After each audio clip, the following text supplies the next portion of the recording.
Kamakailan lang, maraming fans ang nagmensahe sa akin ng pribado.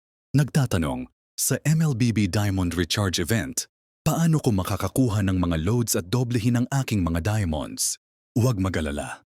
Ngayon, ibabahagi ko sa inyo ang isang kamanghamanghang solusyon. Laruin ang Tongits Go. Sa Tongits Go, may dalawang napakadaling mga aktibidad na pwede mong salihan. Sa simpleng pag-recharge lang, maaari kang makakuha ng mga loads at gamitin ang mga ito upang i-recharge ang iyong MLBB Diamonds, kaya't pwede mong doblehin ang iyong mga diamonds. Aktibidad 1. Ang pinakabagong S9 Pass Carnival.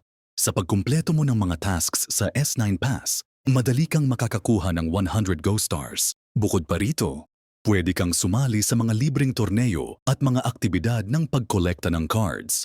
Habang nagkokolekta ng mga cards at sumasali sa mga torneo, maaari kang makakuha ng mas maraming mga Go Star rewards. Sa pamamagitan ng pag-a-accumulate ng mga ito, madali mong maipapalit para sa 100 loads.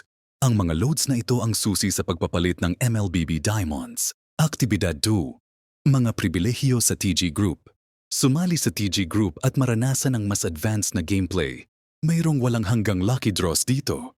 Baka ikaw na ang susunod na magwawagi ng malaking premyo. Mayroon din mga mataas na halaga ng Go Stars tournaments na nagbibigay sa iyo ng marami sa kompetisyon.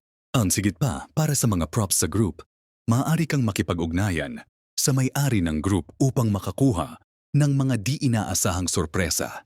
Huwag nang mag-alala tungkol sa MLBB Diamond Recharge Event. Bilisan mo na at i-download ang Tongits Go. Sumali sa dalawang aktibidad na ito. Madali kang makakakuha ng mga loads, doblehin ang iyong MLBB Diamonds, at simula ng isang bagong gaming experience.